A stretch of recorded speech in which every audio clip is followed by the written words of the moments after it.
इस बात का शाहिद है कि इस 52 साल के तवील अरसे में हर अहद की नौजवान नस्ल ने उसकी आवाज़ पर लब्बैक कहा। वो शख्सियत जिसने न सिर्फ पाकिस्तानी कौम बल्कि इस पाक सरजमीन के जर्रे जर्रे की अना का मान रखा। आपकी भरपूर तालियों में दावत दूंगा चेयरमैन PITV साबिक वज़ीर आज़म इमरान खान।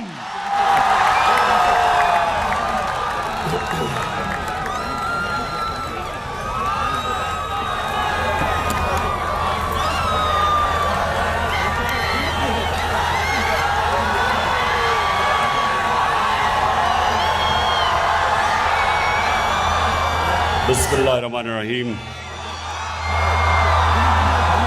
इय्याका नअबुदु व इय्याका नस्तईन। मैं सबसे पहले डॉक्टर ज़ैदी आपका शुक्रिया अदा करता हूं कि आपने मुझे मौका दिया इस मुल्क की फ्यूचर के सामने अपना प्रोग्राम रखने का, इनसे बातचीत करने का, तो मैं आपका शुक्रिया अदा करता हूं। डॉक्टर अरसलान, आपका भी कि आपने ये ऑर्गेनाइज़ किया आज इवेंट। थोड़ा आप आराम से बैठ जाएं ताकि आप मेरी बात सुन सकें, क्योंकि आप आदी नहीं हैं ऐसी बातें सुनने के लिए जो आज मैं आपके सामने करूंगा। पहले तो मैं टेक्नोलॉजी की तरफ आ जाऊं। जिस तरह अभी डॉक्टर इस्लान ने बात की, फ्यूचर टेक्नोलॉजी का है, और बदकिस्मती से हमने जिधर इंसेंटिवाइज करना था अपने मुल्क को, अपनी इंडस्ट्री को, अपनी IT की इंडस्ट्री को, अपने यूथ को, उनको टेक्निकल स्किल्स दिलवाने थे IT के, बदकिस्मती से हमने 20 साल ज़ाया किए।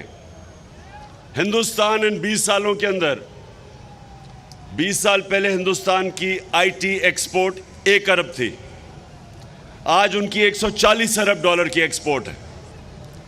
तो अब जरा मैं आपको पर्सपेक्टिव देना चाहता हूं कि हमारी टोटल एक्सपोर्ट्स और हमारे ज़माने में एक रिकॉर्ड एक्सपोर्ट्स हुई हैं 32 अरब डॉलर की। 32 अरब डॉलर रिकॉर्ड एक्सपोर्ट्स थी पाकिस्तान की।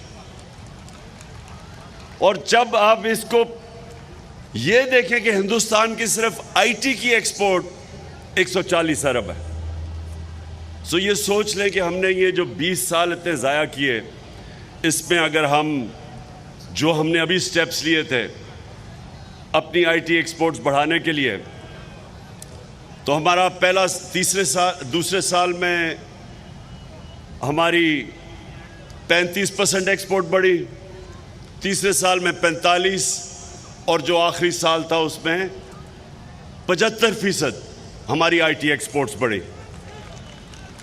हमने इंसेंटिवाइज किया, हमने स्पेशल IT जोन्स शुरू की जिसके अंदर टैक्स इंसेंटिव्स दिए। मैं ये इसलिए आपको जल्दी जल्दी बता रहा हूं क्योंकि अभी मैंने आपसे और भी बातें करनी है।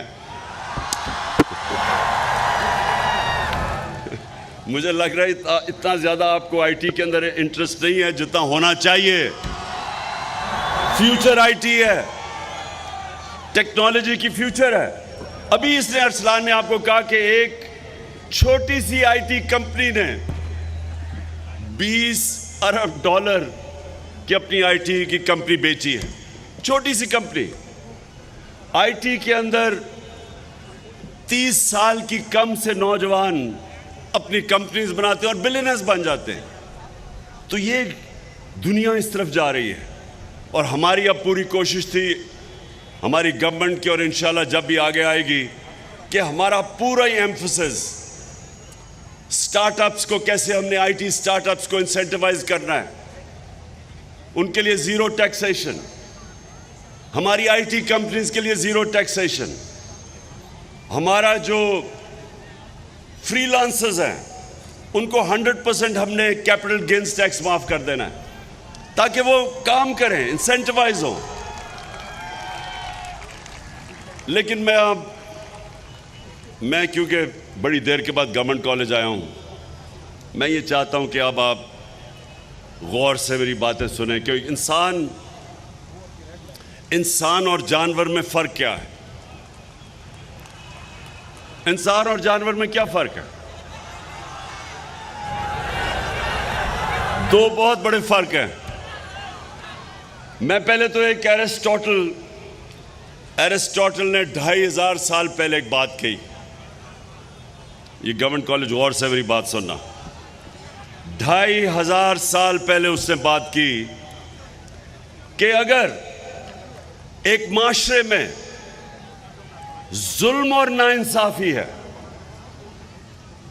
अगर माशरे में जुल्म और नाइंसाफी है, सारे माशरे के लोग उसके खिलाफ खड़े होंगे, आवाज बुलंद करेंगे, यानी सियासत में आएंगे उसको काउंटर करने के लिए। लेकिन दो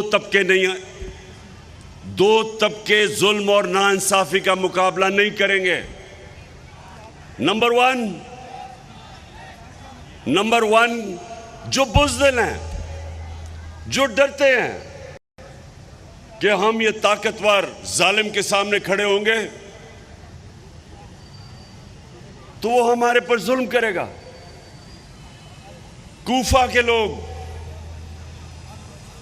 उनको पता था कि हजरत इमाम हुसैन सच पे खड़े हैं, उनको पता था वो राय हक पे है, लेकिन कूफा के लोगों ने यजीद के जुल्म से डर के हजरत इमाम हुसैन की मदद नहीं की। और इस्लाम की तारीख का सबसे बड़ी ट्रेजेडी थी जो सानिया था, वो होने दिया और हमेशा पछताए। तो एक तो बुज़दिल जुल्म का मुकाबला नहीं करते, और दूसरे खुद गर्ज।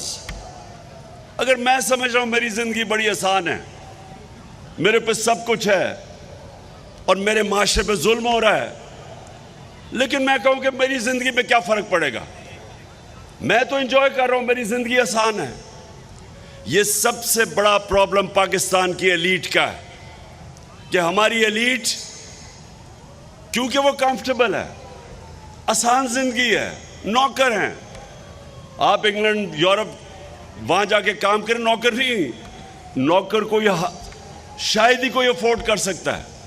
यह आसान जिंदगी है, तो वो सोचते हैं कि हम क्यों जालिम का मुकाबला करें, और इस तरह एक माशरा गुलाम बन जाता है। जुल्म के गुलाम बन जाते हैं, खौफ के गुलाम बन जाते हैं। और जो एक मुसलमान दावा करता है ला इलाहा इल्लल्लाह, अल्लाह तेरे सिवा कोई खुदा नहीं, ये जो खौफ का खुदा है, ये जो बुत है, ये सबसे खौफनाक बुत है। इसके सामने जब एक इंसान झुकता है, मेरी नजर में वो शिर्क करता है। जब वो जुल्म के सामने अपनी आवाज बुलंद नहीं करता, तो इसीलिए अल्लाह ने हमारे ऊपर जहाद फर्ज किया है। जहाद क्या है? जुल्म का मुकाबला करना, नाइंसाफी के सामने खड़े होना। जब आप जहाद मतलब जुल्म के सामने खड़े होते हैं, जुल्म खत्म कर देते हैं। अब यहां क्या हुआ पाकिस्तान में? एक American under secretary of state Donald लू, वो पाकिस्तानी के एम्बेसडर असद मजीद, जबरदस्त एम्बेसडर हमारा वाशिंगटन में, उसको बुलाता है, उससे मीटिंग करता है। 7 मार्च को उससे मीटिंग करके कहता है कि अगर आपने इमरान खान को प्राइम मिनिस्टरशिप से ना हटाया तो पाकिस्तान को बड़ा कॉन्सिक्वेंसेस होंगे पाकिस्तान के लिए। अगर आपने इसको हटा दिया, और कहने का मतलब ये था कि अगर आप चेरी ब्लॉसम को ले आएंगे, यानी जिसकी स्पेशलिटी है बूट पॉलिश करना, तो फिर क्या हम पाकिस्तान को माफ कर देंगे? ये है वो साइफर जो हमारा एम्बेसडर भेजता है फॉरेन ऑफिस को मुझे आता है, मैं वो देखता हूं। अब ये जरा गवर्नमेंट कॉलेज, आप एक मुल्क के माशाल्लाह उन छोटे से तबके के लोग जिनको क्वालिटी एजुकेशन मिलती है, तो जरा आप ये सुने कि एक मुल्क का प्राइम मिनिस्टर, उसको एक एम्बेसडर जो उसके नीचे काम कर रहा है, एम्बेसडर से आता है कि जी वो डोनाल्ड ट्रम्प एम्बेसडर को कह रहा है कि अगर आप इमरान खान को नहीं हटाएंगे तो पाकिस्तान के कॉन्सिक्वेंसेस होंगे। अब एम्बेसडर ने तो नहीं हटाना था, वो तो मेरे नीचे है। किसको पैगाम दे रहा था?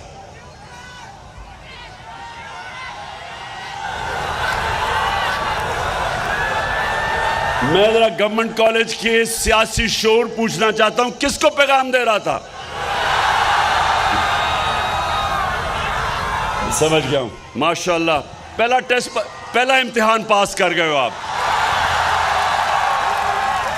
अच्छा, उसके बाद सुने जरा, 7 को, एक मिनट सुने, 7 को, वो बाद में आएगा, बाद में। पहले मैं जरा ये डील कर लूं। पहले 7 को वो ये धमकी देता है, 8 को, अच्छा वो धमकी ये देता है कि नो कॉन्फिडेंस मोशन टेबल होगा नेशनल असेंबली में और इमरान खान को हारना है, आपने हराना है। और फिर से फॉरेन ऑफिस के ऊपर तो प्राइम मिनिस्टर को रिपोर्ट करता है, तो ये किसको कह रहा है? वो आपने ठीक कह दिया, आपने ठीक कहा। अच्छा, उसके बाद अगले दिन नेशनल असेंबली में टेबल हो जाता है, और उसके बाद हमारे कोई 20 लोटे बनने शुरू हो जाते हैं।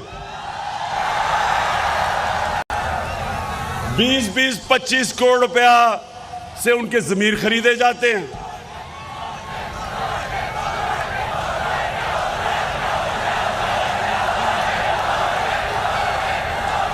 और फिर हमारे जो इत्तेहादी, वो बारी बारी जाना शुरू हो जाते हैं। उससे पहले अमेरिकन एम्बेसी उन लोगों को, जो हमारे लोटे होते हैं, उनमें से जो चंद बड़े लोटे हैं, उनको बनाना शुरू कर देते हैं। सुबह आज देखें कि आपकी फ्यूचर है, आप फ्यूचर लीडर्स हैं। आपको समझना चाहिए कि कोई भी कौम जो इस तरह की गुलामी करती है, उसका कोई फ्यूचर नहीं है। आपका जो यह सबसे, जो स्टूडेंट इस गवर्नमेंट कॉलेज से निकला, जो मेरे नजरियाती रोल मॉडल, जो शायद ही मुसलमान दुनिया में 500 साल में इस तरह का एक ज़हन आया था, इंटेलेक्चुअल आया था, डॉक्टर इलामा इकबाल। उनकी अगर आप फलसफा और शायरी पढ़े, उसकी बुनियाद क्या है?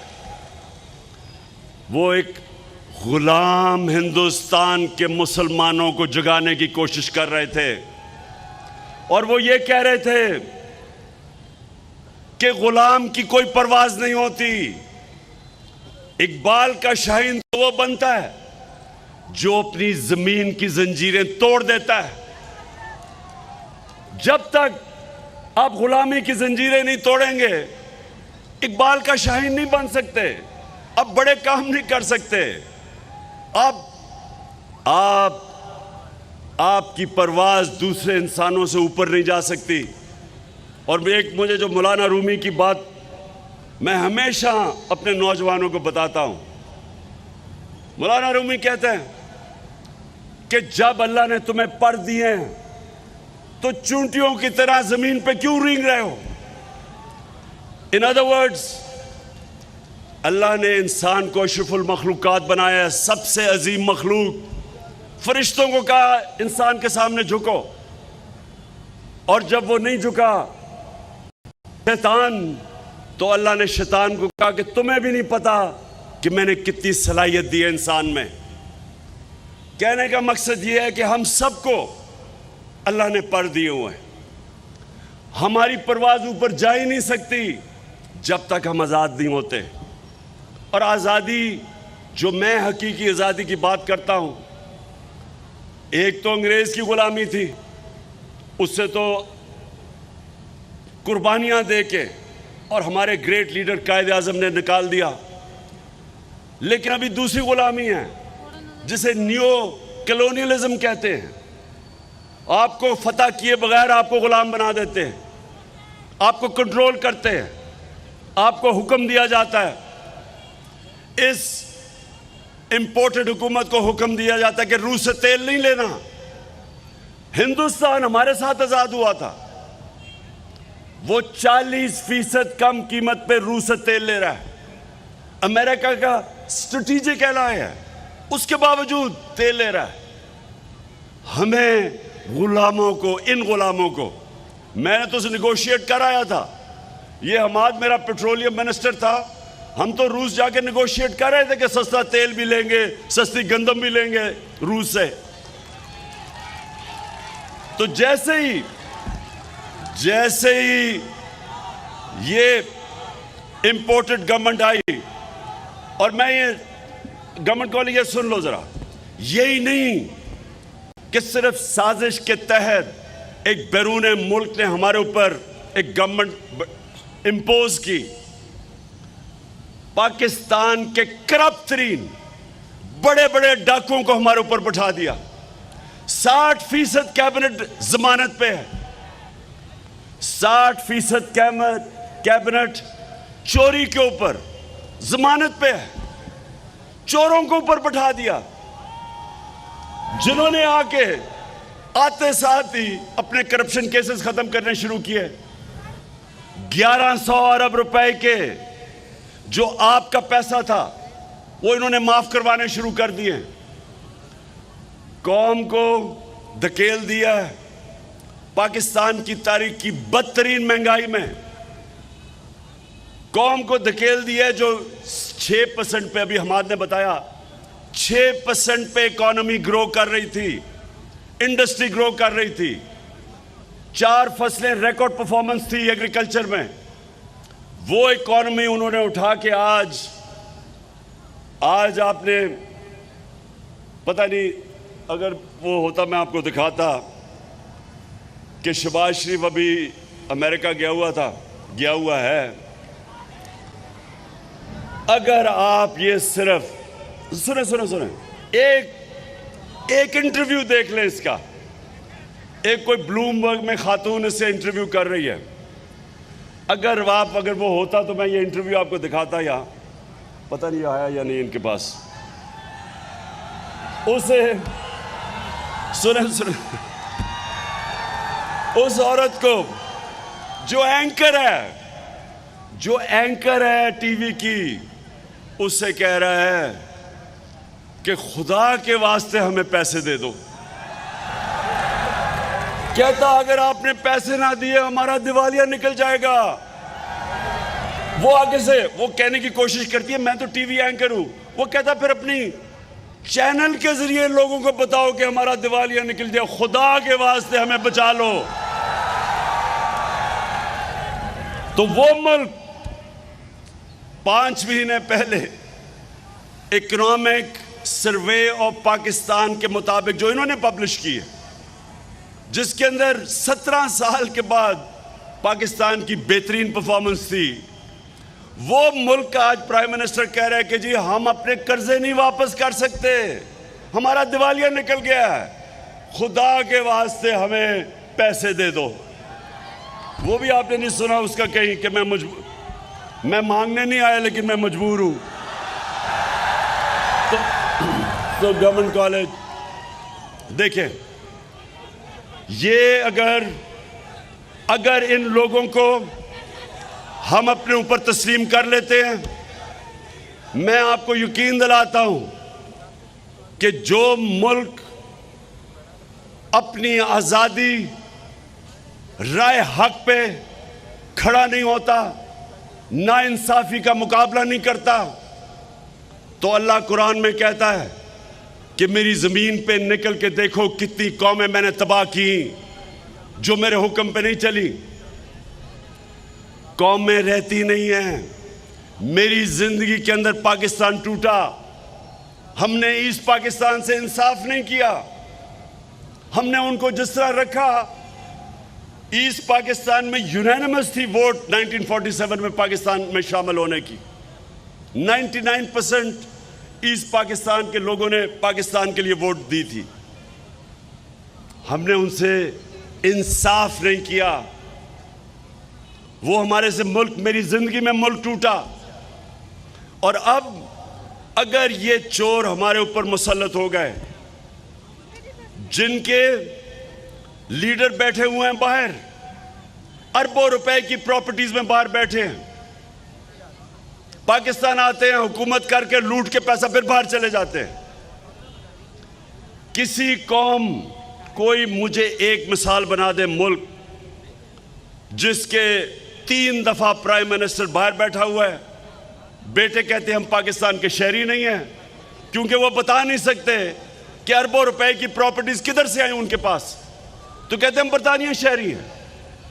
अब जो आ रहा है पाकिस्तान का सबसे बड़ा कॉनमैन इसहाक डार,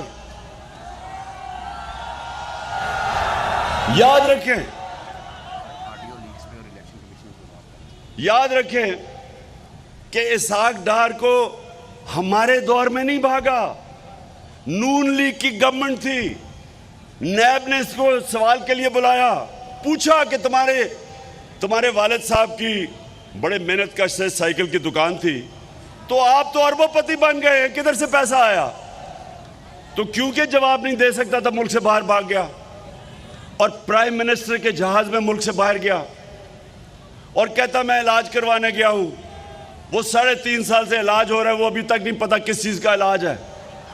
अब वापस आ रहा है और वापस आ रहा है डील के तहत। यहां डील्स होती हैं चोरों के साथ, एनआरओ दिया जाता है चोरों को, इसलिए चोरी खत्म नहीं होती, इसलिए मुल्क आगे नहीं बढ़ सकता, इसलिए मनी लॉन्ड्रिंग रुक नहीं सकती। तो अब वो वापस आ रहा है। मैं आज सारी कौम को पूछता हूं, क्या हमने ये तमाशा भेड़ बकरियों की तरह देखना है या इंसान बन के राय हक पे खड़ा होना है, जुल्म के खिलाफ, नाइंसाफी के खिलाफ? और अभी एक पहले विकी लीग से शुरू हुई थी बात, फिर डॉन लीग्स आई, अब एक नई ऑडियो लीक्स आ गई है। मैं जरा मोटी मोटी चीजें, पहले तो ऑडियो लीक्स में एक चीज सामने आ गई कि ये जो चीफ इलेक्शन कमिश्नर है, ये शरीफ खानदान का घर का नौकर है। उनसे पूछ रहा है, नवाज शरीफ बता रहा है इसको कि किन को डिस्क्वालीफाई करना है, इलेक्शन कब करवाने हैं। और ये वो इलेक्शन कमिश्नर है, मैं 3 साल कोशिश करता रहा कि पाकिस्तान में ईवीएम मशीन्स इलेक्शंस में इस्तेमाल की जाए। ईवीएम मशीन का क्या मतलब है कि 90% धांधली करने के तरीके ईवीएम मशीन की वजह से खत्म हो जाते हैं, फ्री एंड फेयर इलेक्शन हो सकता है।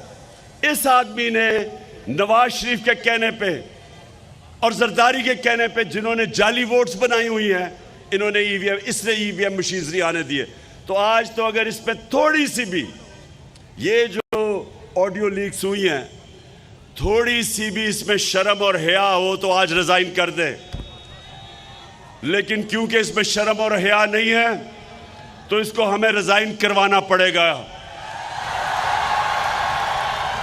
दूसरी चीज, मरियम ने भी एक बहुत बड़ी डबल पीएचडी ली हुई है झूठ बोलने की। लंदन तो छोड़ो, मेरी तो बेचारी पाकिस्तान में भी कोई प्रॉपर्टी नहीं है। तो बाद में पता चलता है, भाई कहता है ये जो 4 बड़े बड़े मेफेयर के महलात हैं, इसकी मालिका मरियम है। तो अब वो कह रही है, शहबाज शरीफ को ऑडियो लीक्स में आता है कि हिंदुस्तान से पावर जनरेशन की मशीनरी इंपोर्ट कर रहे हैं। हमने हिंदुस्तान में के सारे ताल्लुकात तिजारत के बैन कब किए थे? जब इनने कश्मीरियों की राइट्स की वायलेशन, इंटरनेशनल लॉ की वायलेशन की, United Nations security council resolution की वायलेशन करके 5 अगस्त 2019 इन्होंने कश्मीर की स्टेटहुड ले ली। तब हमने ताल्लुकात तोड़े थे। अभी तक ताल्लुकात टूटे हुए हैं, लेकिन दमाद, मरियम का दमाद वहां से मशीनरी बुला रहा है और प्राइम मिनिस्टर चेरी ब्लॉसम क्या कह रहा है? तरीका बता रहा है कि इसको किसी और मुल्क से ले आओ, यानी बजाय गलत उसको कह के ना लेके आओ, तरीका बता रहा है कि किसी और तरीके से लेके आओ। फिर एक ग्रिड स्टेशन इसकी दमाद की हाउसिंग सोसाइटी में लग रहा है। अब ग्रिड स्टेशन वो कह रहा है कि फिक्र ना करो, हमने उसको एक तरीका निकाला है कि वो बजाय हाउसिंग सोसाइटी ग्रिड स्टेशन बनाएगी, क्योंकि ये डिमांड है और ग्रिड स्टेशन 70 करोड़ का बनता है। अब वो क्या करेगा? उन्होंने कहा फिक्र ना करें, हम ऐसे करेंगे कि पाकिस्तानी कौम टैक्स पेयर पैसा देगी 70 करोड़ का, यानी आपके पैसे से वो बनेगा। ये आ रहा है, ये ऑडियो लीक्स में है। और फिर ऑडियो लीक्स में और भी कुछ आ रहा है। अभी आने वाले दिनों में आप किस्तों की इंतजार करें। एक ये भी आप सुन रहा हूं मैं आ रहा है कि इमरान खान को, वो मरियम कह रही है अब्बा जी को कि इमरान खान को हम तोशाखाना इलेक्शन कमीशन कह रहे हैं, मैं डिस्क्वालीफाई कर दूंगा इसको, फिक्र ना करें कि तोशाखाना केस। ये है इलेक्शन कमीशन। इसलिए आज मैं आज सबको गवर्नमेंट कॉलेज, देखिए आप नौजवान हैं, गर्मी में आप बैठे हुए मैं देख रहा हूं, इसलिए मैं सिर्फ आखिर में बात ये ख़त्म करता हूं कि कौमें, जो कौम हक और सच पे नहीं खड़ी होती वो कौम का मुस्तकबिल नहीं होता।